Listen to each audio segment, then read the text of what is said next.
Good morning प्यारे बच्चों। आज हम अलंकार के दूसरे पार्ट को देखेंगे। अलंकार का दूसरा पार्ट हमारा अर्थालंकार के भेदों से शुरू होगा।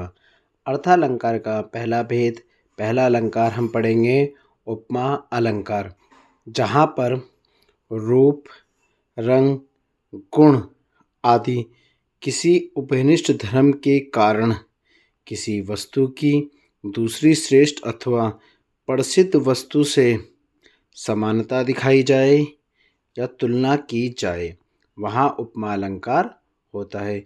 तो साधारण शब्दों में हम कह सकते हैं, जहाँ पर किसी एक चीज़ की तुलना किसी दूसरी चीज़ से की जाती है, वहाँ पर उपमा अलंकार होता है। इसके कुछ पहचान के लिए मैंने शब्द लिख रखे हैं। उस शब्द को देखेंगे, जहाँ पर भी जिस पंक्ति में, जिस उदाहरण में ये शब्द आ जाते हैं, वहाँ पर उपमा अलंकार होता है। से, सा, सी, सम, समान, सरिस आदि। उपमा अलंकार के 4 अंग होते हैं। पहला उपमेय, उपमेय मतलब जिसकी बात की जाती है। उपमान, जिससे बात की जाती है, मतलब उपमा में होता है जिसकी बात की, उपमान जिससे बात की जाए, मतलब जैसे किसी की किसी चीज़ से तुलना कर रहे हैं। जैसे मैं एक एग्जांपल लूँ, चंद्र सा मुख, तो मुख की बात हो रही है, तो मुख क्या हो गया उपमेय, और उपमान क्या हो गया चंद्रमा, तो चंद्रमा से तुलना हो रही है। वाचक शब्द जो उपमेय और उपमान में समानता दिखाने का काम करता है, जैसे से, सा, सी, सम, समान, सरिस, ये जो मैंने ऊपर लिख रखे हैं, इन्हें हम वाचक शब्द कहते हैं। साधारण धर्म, ऐसा गुणधर्म जो दोनों में समानता दिखाने के लिए प्रयोग किया जाए। एग्ज़ाम के दृष्टिकोण से ये इम्पोर्टेंट नहीं है। डीएसएसबी में भी एग्ज़ाम में पूछा जाएगा, तो ये पूछा जाता है कि उपमा के कितने अंग होते हैं।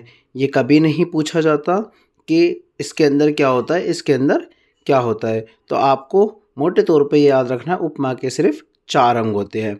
उपमा अलंकार के भी 2 भेद होते हैं, पूर्णमा उपमा अलंकार और लुप्तमा अलंकार।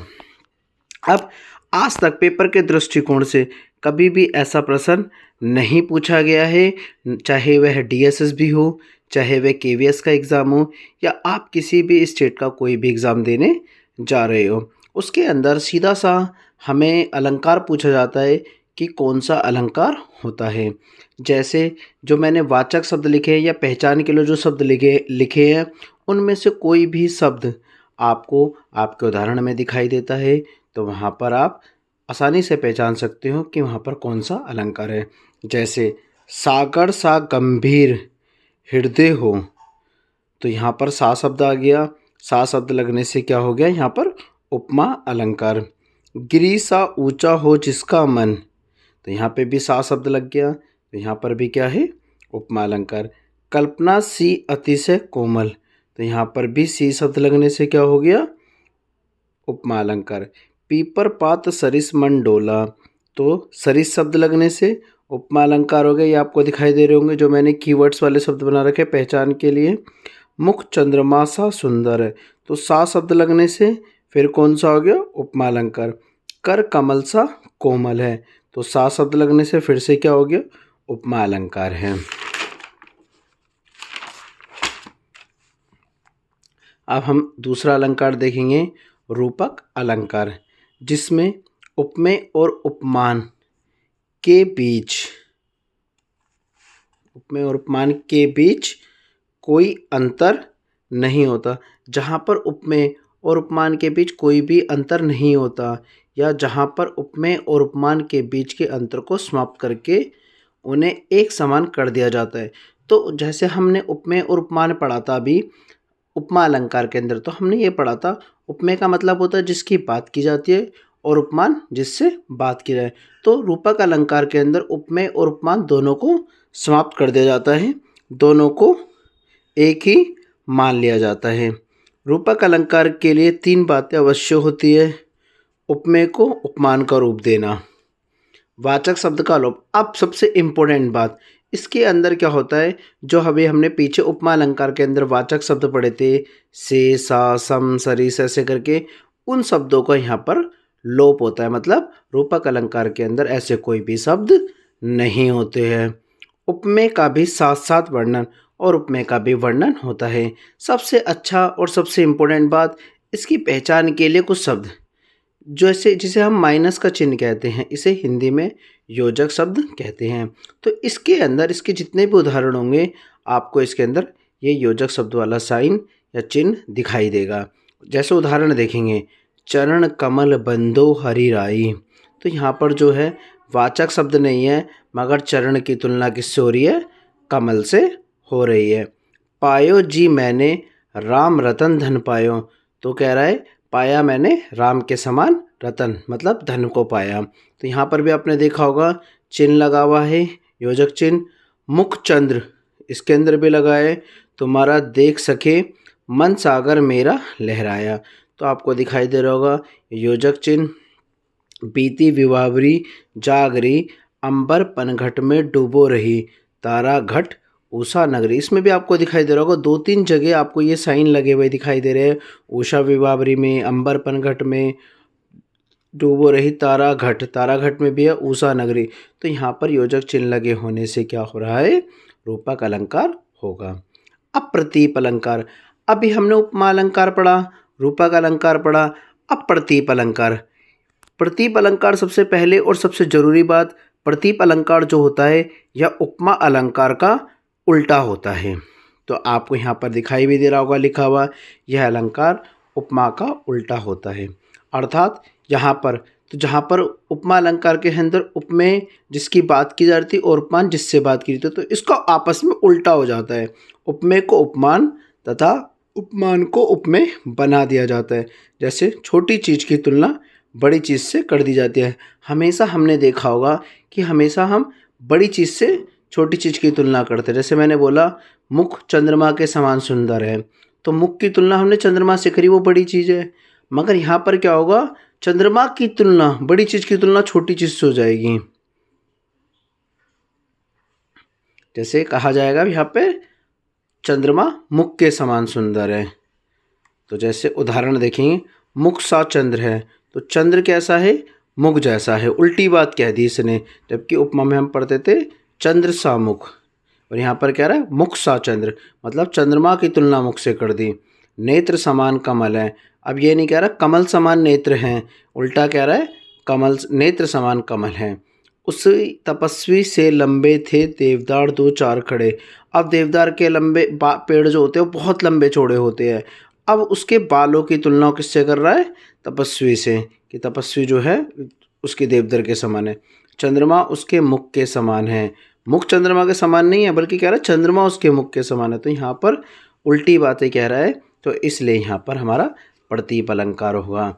अब हम पढ़ेंगे उत्प्रेक्षा अलंकार, जहाँ उपमेय में उपमान की संभावना अथवा कल्पना कर ली जाए। तो ये कभी कभी पेपर के दृष्टिकोण से, DSSB या KVS के दृष्टिकोण से इम्पोर्टेंट परिभाषा है, इसको कभी कभी पेपर में पूछ लेता है। इसे अच्छे से सभी पढ़ लें। जहाँ उपमेय में उपमान की संभावना, जहाँ पर संभावना हो जाए, कल्पना कर ली जाए, वहाँ पर उत्प्रेक्षा अलंकार होता है।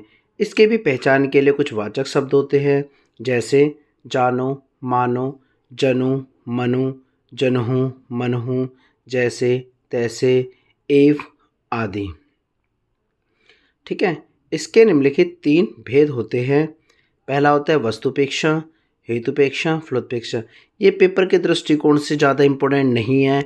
आज तक कभी भी KVS, DSSB, राजस्थान, UP कभी भी इस तरह का प्रश्न नहीं पूछा गया है किसके अंदर का आपको उदाहरण दे दे और इसके अंदर पूछे कौन सा उत्प्रेक्षा अलंकार है। सीधा सा वो उदाहरण देता है और यही पूछता है कि अलंकार कौन सा है। बस ये पूछ सकता है आपसे कि उत्प्रेक्षा के कितने भेद होते हैं। तो इसके अंदर देखेंगे, मानो, माई, धन धन, अतर, दामनी। तो यहाँ पर मानो शब्द लगने से क्या हो गया? उत्प्रेक्षा अलंकार। तो वाचक शब्दों को आपको याद करना है। वाचक शब्द को देखते ही आप पहचान लोगे कि कौन सा अलंकार है। मनु, दृग फारी अनेक जमुन निरखत व्रज शोभा। तो यहाँ पर क्या आ गया? मनु। मनु शब्द हमारा ये लिखा हुआ वाचक शब्द के अंदर, यहाँ से आप पहचान सकते हो। फिर है सोहत ओढ़े पीत पर श्याम सलोने गात मनहु नीलमणि सीण पर आता प्रियो प्रभात। तो यहाँ पर भी मनहु शब्द आ गया है। मनहु शब्द के होने से यहाँ पर कौन सा अलंकार है? उत्प्रेक्षा अलंकार है। चित्रकूट जनु अचल अहेरी। तो यहाँ पर जनु शब्द के आने से कौन सा अलंकार हो जाएगा? उत्प्रेक्षा अलंकार। अब हम इसी कड़ी में आगे बढ़ेंगे। भ्रातिमान अलंकार। जब भ्रमवश किसी एक चीज को देखकर उसके समान किसी अन्य वस्तु का भ्रम हो। जब भ्रमवश किसी एक चीज को देखकर उसके समान किसी अन्य वस्तु का भ्रम हो जाता है तब भ्रातिमान अलंकार होता है।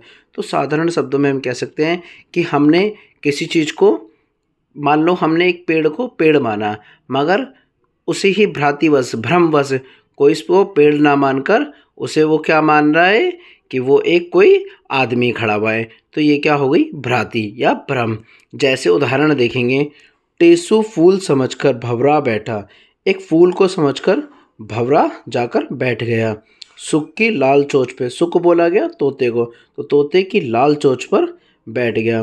तोते ने झट चोंच चलाई, तोते ने तुरंत अपनी चोंच चलाई जामुन का फल उसे समझकर, तो वह जामुन का फल समझकर उसे खा गया। तो भ्रम होता गया सबको। पहले टेसु को भ्रम हुआ, फूल समझकर भंवरा बैठा, टेसु के फूल पर जाके भंवरा बैठ गया, मगर वो क्या था? सुख की लाल चोंच थी, मतलब तोते की लाल चोंच पर। अब तोते को भ्रम क्या हुआ कि यह तो कोई जामुन का फल है और वह उसको खा गया। संदेह अलंकार।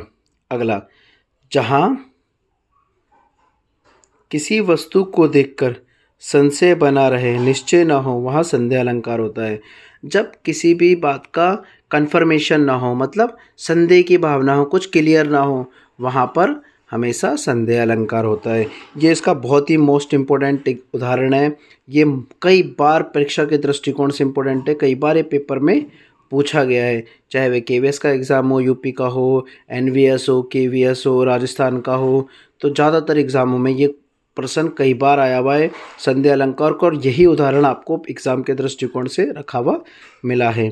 सारी बीच नारी है कि नारी बीच सारी है। तो मतलब कह रहा है कि सारी के बीच में नारी है कि नारी के बीच सारी है, सारी ही की नारी है कि नारी ही की सारी है। तो मतलब कुछ भी कंफर्म नहीं हो पा रहा, सब कुछ संदेह की स्थिति बनी हुई है, इसलिए यहाँ पर संदेह अलंकार है। अब है आगे विरोधाभास अलंकार। विरोधाभास, जैसे कि नाम से ही पता लग रहा है, विरोध होना। जहाँ दो वस्तुओं में वस्तुतः विरोध ना होते हुए भी विरोध की प्रतीति हो, मतलब विरोध की प्रतीति हो, मतलब विरोध तो हो नहीं रहा मगर विरोध प्रतीत हो, वहाँ विरोधाभास अलंकार होता है। विरोधाभास मतलब उल्टा, ठीक है, मतलब उल्टी बात कही जाए, उल्टा लगे कुछ कहने में, सुनने में वो उल्टा लगे। जैसे जहर मीठा है। अब यहाँ पर विरोधाभास है, उल्टी बात है कि जहर मीठा होता है क्या? नहीं, जहर हमेशा क्या होता है? कड़वा। तो विरोधाभास उल्टी बात कही जा रही है कि जहर मीठा है, जबकि जहर कैसा होता है? कड़वा। भर लाऊं सीपी में सागर, प्रिय मेरी अब हार विजय है। विजय क्या? तो कह रहा है भर लाऊं सीपी में। अब ये बताओ, एक छोटी सी जो सीपी होती है, सीपी मतलब जैसे कि हम शंख देखते हैं, उसके अंदर कोई सागर को भर ला सकता है? नहीं। तो यहाँ पर भी क्या हो गया? विरोधाभास वाली बात कह दी। अब कह रहा है शीतल ज्वाला जलती है। शीतल, शीतल ज्वाला जलती है, शीतल मतलब ठंडा, ज्वाला मतलब आग, तो आग क्या ठंडी जलती है? नहीं। तो यहाँ पर भी विरोध वाली बात कह दी, विरोधाभास वाली बात है, तो यहाँ पर भी विरोधाभास अलंकार है। अब उल्लेख अलंकार। जहाँ एक वस्तु का अनेक प्रकार से उल्लेख किया जाए वहाँ उल्लेख अलंकार होता है। जहाँ पर एक ही वस्तु को मानने वाला अलग अलग दृष्टिकोण से देखता है और अलग अलग तरीके से उसकी उल्लेख करता है, उसका वर्णन करता है, वहाँ पर उल्लेख अलंकार होता है। जैसे इसके मुख को कोई कमल कोई चंद्र कहता है, तो इसने क्या हो गया? एक का ही किसी का मुख है और उसको दो अलग अलग रूप मानना है, कोई कमल मानना है, कोई चंद्र मानना है, कोई सूर्य मान ले, कोई तारा मान ले, तो सब उसका अलग अलग तरीके से उल्लेख कर रहे हैं, वर्णन कर रहे हैं, इसलिए यहाँ पर क्या होगा? उल्लेख अलंकार। जाकी रही भावना जैसी प्रभु मूरत देखी तिन तैसी। तो वही बात उल्लेख कर रहा है, जिसकी जैसी भावना है, कोई पत्थर को भगवान मान रहा है, कोई पत्थर को पत्थर मान रहा है ना? तो यहाँ पर भी क्या हो गया? उल्लेख कर दिया अलग अलग तरीके से। विभावना अलंकार। जहाँ कारण के अभाव में कार्य किया जाता है वहाँ विभावना अलंकार होता है। कारण नहीं है फिर भी क्या हो रहा है, यहाँ पे अभाव में कार्य किया जा रहा है। जैसे कह रहा है बिन पद चले, अब कोई कारण नहीं है, बिना पैरे चले। सुने बिने काना, कान के बिना सुनना है। कर बिनु कर्म, और बिना कर्म के करे विधि नाना, और सब उसकी जय जयकार कर रहे हैं, उसकी विधि कर रहे हैं, है ना। मुँह खोए वाचल, मतलब जिसकी वो नहीं थी, बोल नहीं सकता था, वह भी बोल रहा है। पगु चढ़े गिरवर, और बिना पैर का क्या चढ़ रहा है, गिरवर पहाड़।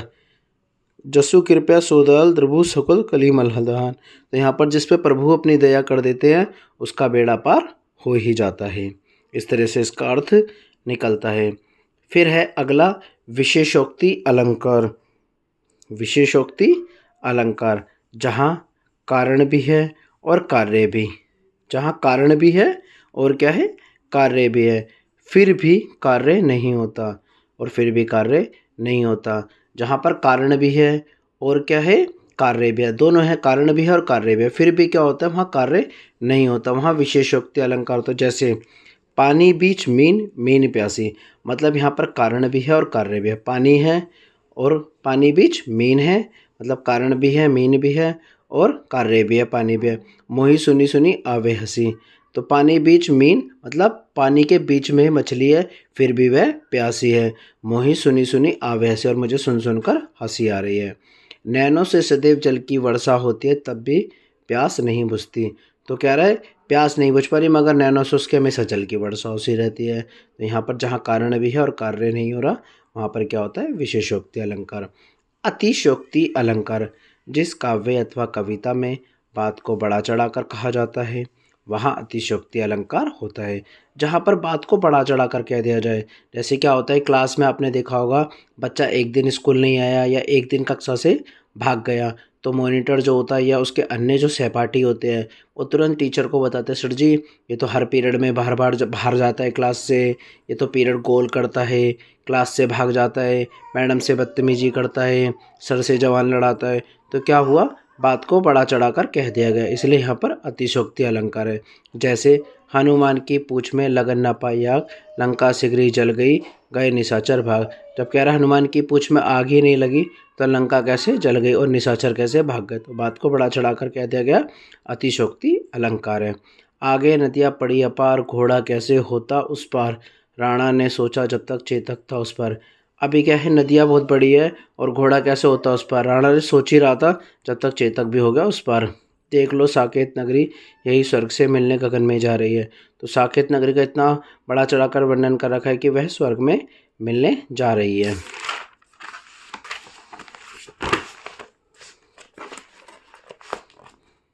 अब अगला अलंकार है मानवीकरण अलंकार। क्या रहा है, जहाँ प्राकृतिक वस्तुओं जैसे पेड़ पौधे, बादल आदि में मानवीय भाव का वर्णन हो, यानी निर्जीव चीज़ों में सजीव होना दर्शाया जाए, तब वहाँ मानवीकरण अलंकार होता है। जैसे तो साधारण शब्दों में हम कह सकते हैं, जहाँ पर भी प्राकृतिक उपमानों की बात होती है, प्राकृतिक चीज़ों की बात होती है, जैसे नदी, तालाब, झरने, पेड़ पौधे, खेत खलिहान आदि, वहाँ पर क्या होगा, मानवीकरण अलंकार का होगा। जैसे फूल हंसे कलियाँ मुस्काए, तो फूल प्राकृतिक है। मेघ आए बड़े बंठन के, मेघ क्या है, प्राकृतिक है, बादल है, तो यहाँ पर क्या हो गया, मानवीकरण है। कलियाँ दरवाजे खोल खोल जब झुरमुट से में मुस्कुराती है, कलियाँ हवाएं ये सब क्या है, पेड़ पौधे प्राकृतिक हैं, तो ये सब क्या हो गया, मानवीकरण अलंकार। इस तरह से हमारा अलंकार का वीडियो कंप्लीट होता है। इसका प्रैक्टिस टेस्ट आपको बहुत जल्द देखने को मिल जाएगा। ज़्यादा से ज़्यादा इस वीडियो को लाइक करें, कमेंट करें, सब्सक्राइब करें और अपने दोस्तों तक शेयर करें। DSSB के एग्ज़ाम में आने वाला है, मोस्ट इम्पोर्टेंट टॉपिक है, चाहे वह हिंदी सब्जेक्ट के हो चाहे वह अन्य किसी सब्जेक्ट से हो। जो 20 नंबर का शुरुआती पेपर आता है उसके अंदर इसके एक क्वेश्चन आपको ज़रूर देखने को मिलेगा। धन्यवाद।